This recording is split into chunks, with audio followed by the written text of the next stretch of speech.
Okay, hello everybody. My name is Brandon, I'm from Deeside College. We're a further education college based up in North Wales, and what I want to do is tell you about how we're experienced with Chromebooks and Google Apps, which we've adopted in the last few months. Just a bit of background to the college. We're originally 3 colleges merged into one a year or so ago. We've got 4 campuses, 3,500 students across 3 local authority boundaries. Just to cover what we've already got, what we already had in place, we were looking at around about 2,000 computers, 400 laptops, 200 Blackberries. The reason I'm explaining this is just tell you that we've recently migrated to Windows 7, Office 2010, is that when I tell you about the experience of students having with Google, it's just to illustrate that we weren't coming from something that was antiquated and old and sort of decrepit and fallen to bits. It was actually quite modern. We spend about £1 million a year on our IT infrastructure. We take it really seriously. And that's the sort of infrastructure we had prior to moving over to Google Chrome. The other thing we invested in recently is a wireless network, so we've actually propagated that across all of our campuses. And obviously that becomes important when we start looking at what we've been doing with Chromebooks. But what we found is that there's a real demand for technology in the classroom, and it's moved from being just an ad hoc sort of we'll timetable you into a room to do this particular task on with computers, to being where the students need a computer with them the majority of the time. And that presents real issues for us, because what it means is that we have to be really on the ball with the timetabling. And even if we are, we still find that quite often we've got students in this room over here, and there's a computer room over here that people aren't, actually getting access to because those rooms are empty. So we wanted to get around this. This is one of the things we were looking to do. On top of that, we had high expectations from our students. Our students have grown up with the internet. Most of our full-time students are 16 to 19 years old. So, they've been around since the internet has been around. They've grown up with it. It's second nature to them. And their expectations from what they have at home are often not met by what we can actually deliver, even with a big budget, even with the up-to-date technology we've got in the classroom. So we really struggle to provide that, even with what we're currently doing. So when we looked at it, we thought, well, okay, what do we want to do? We want to be able to give students the sort of experience they have at home. We also want to be able to let them access that from anywhere. So, as I said, we're fairly diverse. We've got a 1,000-acre farm. We've got forests. We've got engineering facilities where we train students to build wings for jumbo jets. So it's fairly diverse, as well as having traditional classrooms where students go into. And what we're finding more and more is that students need to access those IT resources in these non-traditional teaching spaces. As well as that, we spend a lot of money and we spend a lot of time. I mentioned the deployment of Windows 7. That's months of planning, deployment, testing, upgrading, all of those things. There's a lot of money gone into that as well. But it's also time for people. So our support guys end up spending a lot of time supporting things like email servers, which really, when we thought, well, why are we doing that when we can get these facilities from Google? So our strategy was really to move towards a one-to-one computer. And in our case, that doesn't necessarily mean we need one computer for every single student. Our students are in 3 days a week, so as long as we can have a device which we can share quite easily between lots of students, we could potentially reduce that to less than 1, maybe 2 to 1 sort of ratio in terms of the number we've got. So our strategy was therefore to increase our Wi-Fi coverage and to complement our existing IT infrastructure with notebooks. And longer term really was to move the notebooks into the classrooms and turn our existing IT labs back into more flexible teaching spaces. Because as soon as you put in 20 computers into a room, it limits what you can do in that room because you're physically taking up space with those computers. Okay. So we decided September 2010 to move to 2011 to move to Google Apps. We looked at it, it's simple to administer it. It's proven reliability. We've already used it within the college for a number of months. We found it's familiar to students. It's scalable. We started with very few students, so we can scale it really quickly up to thousands and thousands of our students.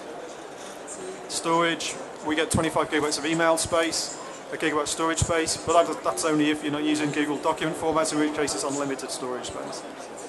So on top of that, we get the integration between all of the applications. So we've got Google Calendar, Google Docs, Picasa. We use Moodle internally as our VLE. and it integrates with that. It's open, so we can download tools that allow us to manage the domain easily. So we can actually get, it's easier to deploy students into Google than we found to do into other things. The benefits of the Chromebooks for us were really they start up in seconds, and if you get a chance, have a look at them over here. It is 8 seconds, you open it up and it's on. We've got laptops in our learning zone, our library at the college, where you turn it on, you sit there 2 or 3 minutes, it's getting through the start, it's starting up, it's going in, then it starts installing new software, it starts applying other things. 5 minutes later, you're lucky if you're logged in. Chromebooks in straight away, you're on the internet. The battery is a major benefit. It lasts 8 hours, that's a minimum. We've really had no issues with batteries running out. Laptops, which we have used previously in the past, quite often you go for an hour or so, and then what you find is people are searching for plug sockets to plug laptops in, you've got them trailing over. I've got health and safety guys coming to me saying, like, we can't be doing this. So really the battery, although it seems really an insignificant thing, the fact that it lasts 8 hours and it's dependable is major, really.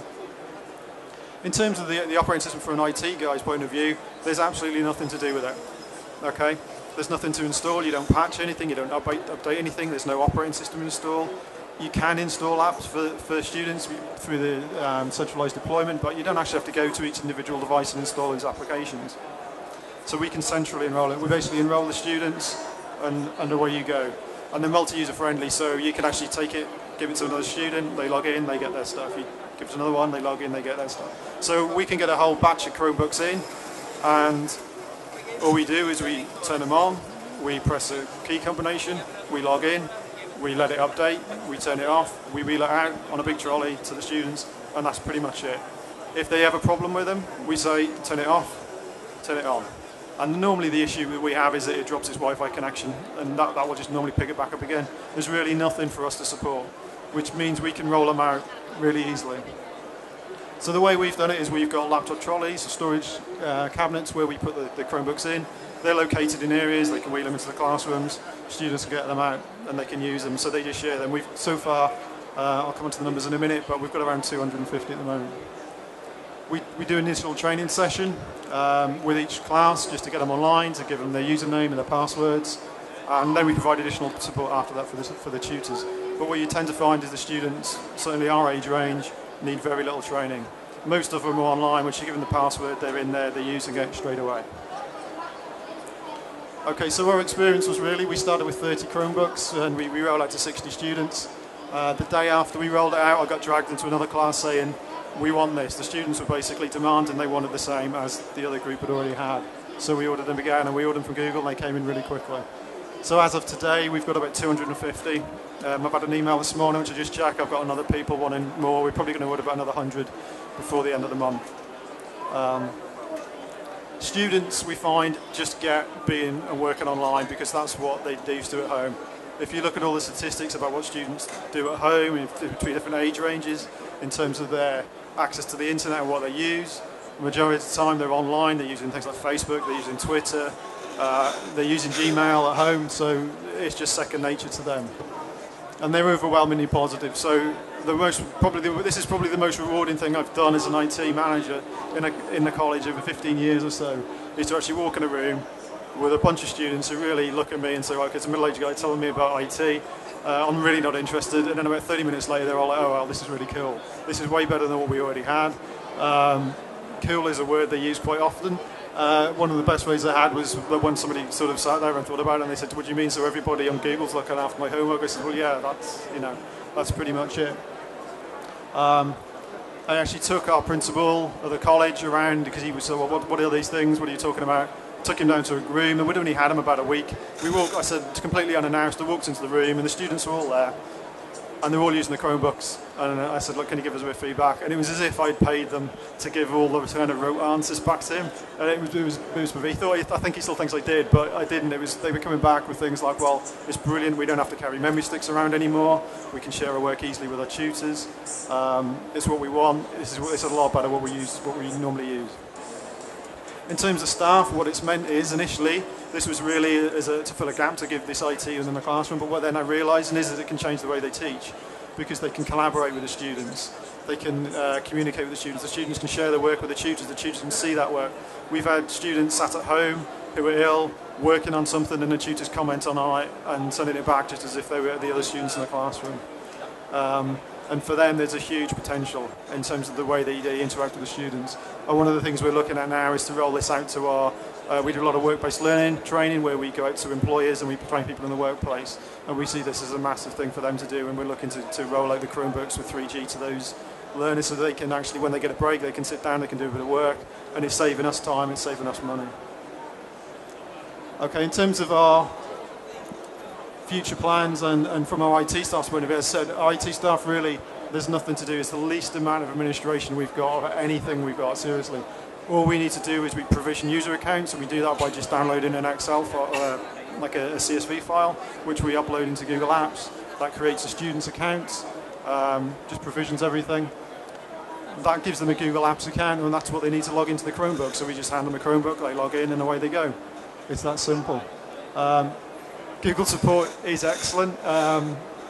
We did, when we first started off, we created some accounts, we set the wrong things in the CSV files. We then decided we needed to delete them because that was going to be the easiest way without actually reading the instructions.